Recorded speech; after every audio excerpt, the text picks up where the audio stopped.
오늘 우리가 함께 묵상하는 본문은 하나님께서 이스라엘 백성들에게 두 번째 인구조사 명령을 하시는 장면이고, 그 인구조사의 결과를 우리에게 알려주고 있는 장입니다. 민수기의 중요한 의미가 무엇입니까? 백성의 수를 세는 것입니다.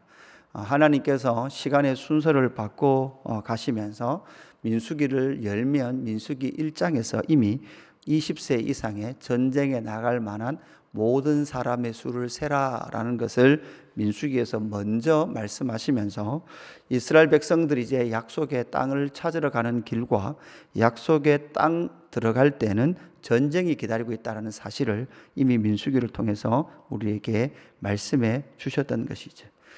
그런데 이 두 번째 인구조사를 명령하시는 그 시점이 어떤 시점인지를 우리는 잘 먼저 보아야 합니다. 22장부터 24장까지 발락 왕의 그 저주의 계획을 하나님께서는 무산시키시고 하나님의 복의 축복으로 바꿔내십니다. 그리고 났음에도 불구하고 25장에 바알보올 사건이 터지게 되죠. 여러분, 이 바알보올 사건은 출애굽 2세대들의 범죄 사건입니다. 그리고 보니까 출애굽 1세대나 2세대나 언제나 하나님의 말씀 앞에 순종하지 않고 하나님의 뜻에 순복함에 가지 않는 그 모습을 우리는 보게 되죠. 25장에 나타난 이 바알부올 사건을 보면 사실은 하나님 앞에서 대놓고 하나님의 왕되심과 통치하심을 거부했던 사람들이 바로 이스라엘 백성이었습니다. 그러니까 가장 비극적이고 절망적인 일 역시 출애굽 2세대들에게도 그대로 일어난다는 사실이죠.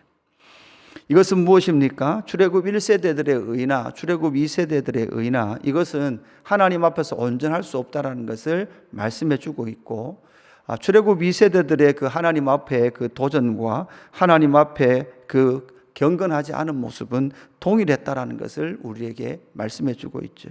그럼에도 불구하고 하나님은 26장에서 아주 출애굽 2세대들의 절망적인 바알보올 사건 이후에 하나님께서는 또다시 너희들의 인구 총수를 조사해라. 2절에 보니까 이스라엘 자손의 온 회중의 총수를 20세 이상으로 능히 전쟁에 나갈 만한 자의 모든 사람을 계수하라, 이렇게 말씀하고 있죠.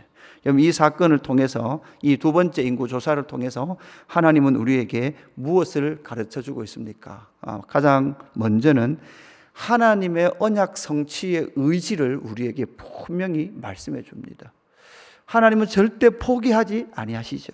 아브라함과 이삭과 야곱과 약속하셨던, 언약하셨던 그 하나님, 그리고 모세와 약속하시고 이스라엘 백성들을 시내산으로 이끌어내시며 시내산에서 하나님께서 모세와 약속하셨던 그 언약을 성실히 이루어내시는 하나님의 열심이 바로 이 26장 이스라엘 백성의 두 번째 인구조사에 나타나고 있다라는 사실을 기억해야 합니다. 하나님은 하나님의 약속을 성실히 이루어 가십니다. 하나님의 뜻을 포기하지 아니하십니다. 하나님께서 약속하신 그 약속을 포기하지 아니하시고 그 언약을 성취해 가십니다.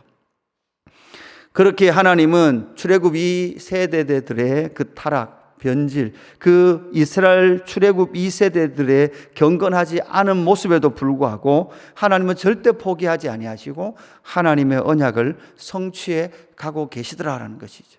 여러분, 여기에서 바로 하나님의 언약 성취의 의지를 우리는 발견하게 됩니다. 그렇다면 저와 여러분은 이 하나님의 언약 앞에서 어떻게 해야 합니까? 하나님은 하나님의 약속을 절대 포기하지 않습니다. 그래서 우리는 알아야 합니다. 하나님의 약속을 읽어내는 사람들, 이 사람들이 바로 신약의 성도들입니다.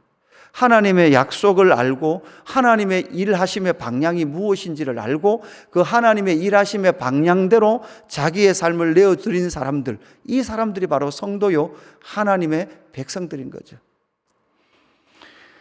누가 행복한 사람입니까? 누가 은혜 받은 사람입니까? 바로 이 하나님의 약속을 알고 그 하나님의 약속이 가장 신실하다는 것을 알며 하나님이 일하시는 그 방향에 자기의 삶을 내어드리는 그 사람.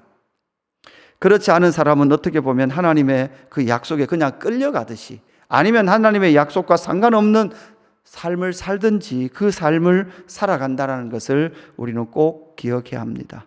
하나님은 분명히 당신의 언약을 성취하십니다.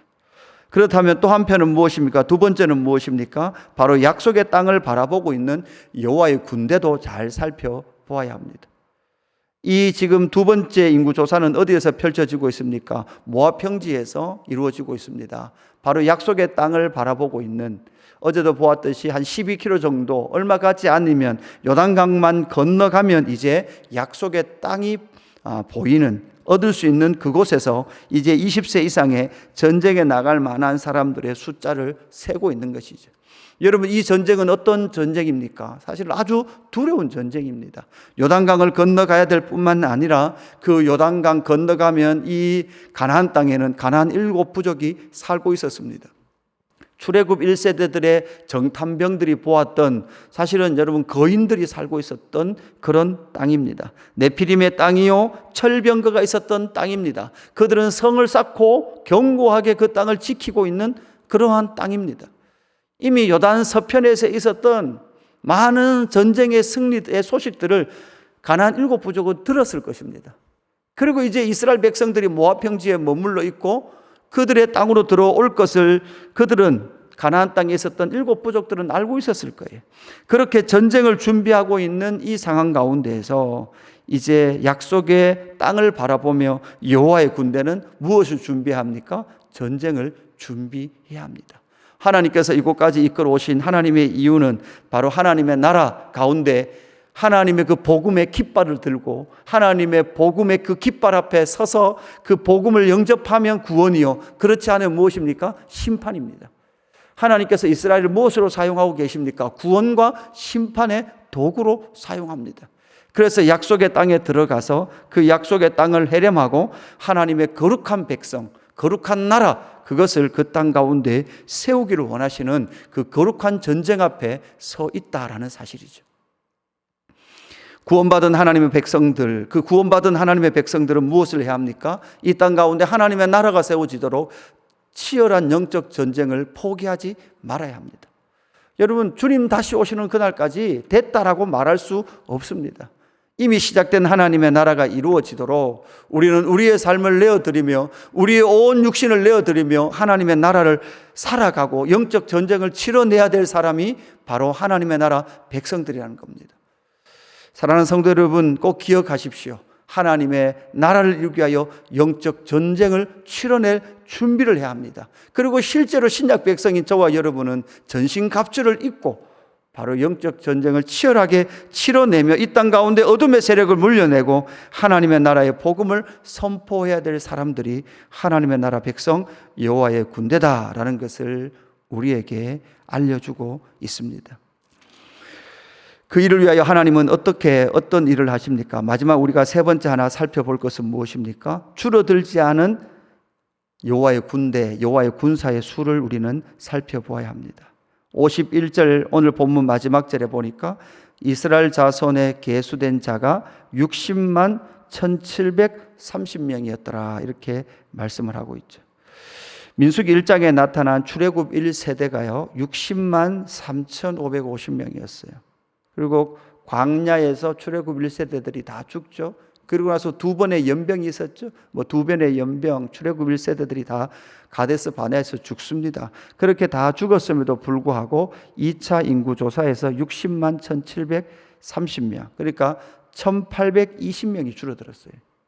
여러분, 숫자로 보면 많은 사람이 줄어들지 않았죠. 그러니까 광야에서도 끊임없이 출애굽 2세대들, 다음 세대들이 모였다는 거예요. 태어났고 자라갔다는 거죠. 그래서 이 60만이 넘는 군대가 그 광야 과정 가운데서 유지되었고 그 사람들은 보존되어졌다라는 것입니다. 결국은 어떤 사람들입니까? 남은 자였고 하나님께서 보존시켰던 자들입니다. 하나님께서 이스라엘 백성들에게 끊임없이 뭐라고 말씀하십니까? 너희들 남아있으라 이렇게 말씀합니다. 너희의 수요가 줄어들지 말라 이렇게 말씀하죠. 이스라엘 백성들의 범죄로 말미암아 바벨론의 포로로 잡혀간 백성들에게도 예레미야가 뭐라고 말합니까? 너희의 수요가 줄어들지 않도록 하라. 내가 다시금 이 백성을 언약 백성 안으로, 나라 안으로 이끌어 올 거다라고 하나님의 약속을 말씀해 주시듯이 하나님은 그 백성들을 줄어들지 않게 하셨고 광야의 그 힘듦의 여정 속에서도 하나님의 백성들을 신실히 지켜 보호하셨다라는 것을 우리는 이 인구조사의 숫자를 통해서 알게 됩니다. 그 중에서 여러분 특별히 가장 많이 줄어든 지파는 어떤 지파입니까? 시므온 지파입니다. 시므온 지파가요 37,100명이 감소됩니다. 그러니까 엄청나게 많은 숫자가 감소되게 되죠.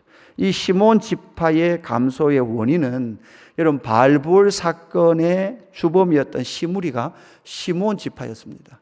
그뿐만 아니라 창세기 49장의 야곱의 축복에 보면 이 시므온 지파는 어떻게 됩니까? 흩어지리라 이렇게 말씀하거든요. 그러니까 이 시므온 지파는 약속의 땅에 들어가서도 나중에 유다 지파 속에 가지만 나중엔 유다 지파로 다 흡수돼 버리는 그러한 지파로 시므온 지파가 등장을 하게 됩니다. 이것은 바로 범죄에 대한 하나님의 명확한 심판의 메시지가 들어가 있습니다. 여러분 이것이죠. 결국 여러분 하나님은 당신의 백성들을 줄어들지 않게 하시지만 그러나 범죄는 어떻게 하십니까? 분명히 심판하십니다.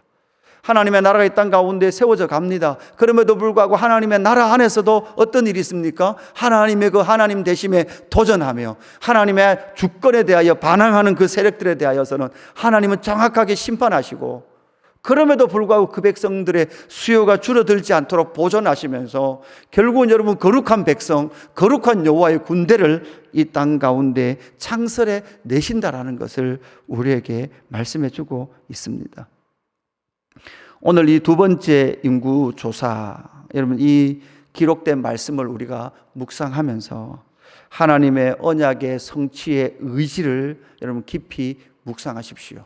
그리고 하나님의 언약을 이루어 가시는 하나님의 열심을 보십시오. 그리고 그 하나님의 언약 성취에 참여한 백성이 정말 하나님의 진짜 진정한 백성이다라는 것을 기억하시고 그 백성들이 치러내야 될 영적 전쟁 앞에 그 전쟁 앞에 서 있는 것처럼 신약의 성도인 저와 여러분도 하나님의 나라가 이 땅 가운데 온 열방 가운데 세워지기 위하여서 우리는 오늘도 기도하고 말씀 가운데 거하며 이 땅 가운데 하나님의 남은 백성으로서 남은 자로서 우리의 신앙을 지키며 우리의 마음이 하나님의 나라가 되고 하나님의 나라인 우리의 심령이 이 땅 가운데 흘러갈 수 있도록 그러한 하루를 살아가는 저와 여러분의 삶이 되기를 주님의 이름으로 축복합니다. 기도하겠습니다. 하나님 아버지 감사합니다. 출애굽 2세대들 바알보올 사건을 통하여 하나님 앞에 대항했던 그 출애굽 2세대들의 죄악을 봄에도 불구하고 하나님은 그 약속을 끊지 아니하시고 포기하지 아니하시고 하나님의 언약의 성취를 위하여 일하시는 하나님의 열심을 오늘 또 말씀을 통해서 만납니다. 그 광야 여정 가운데서도 그 백성들의 군사의 수요를 줄어들지 않게 하시며 기어이 약속의 땅 동편에 앉혀 놓으신 하나님의 열심, 이제는 이스라엘 백성들이 그 약속의 땅을 바라보며 그곳으로 믿음으로 전진해야 될 여호와의 군사들이 서 있습니다. 하나님, 신약의 여호와의 군대된 우리 또한 이 영적 전쟁, 이미 우리 가운데 주신 하나님의 나라를 힘있게 살아가는, 그리고 이 세상 어둠의 세상을 향하여 힘있게 하나님의 나라를 전파하는 여호와의 군사로서 오늘 이 하루도 살아가게 하여 주옵소서. 하나님, 때로는 아픔이 있고 때로는 믿음 없음이 있고 때로는 흔들리기도 하지만 그럼에도 불구하고 다시금 눈을 들어 하나님의 약속을 붙드는 하나님의 백성들 되게 하여 주옵소서. 감사함을 드리며 구주 예수 그리스도 이름으로 기도드리옵나이다. 아멘.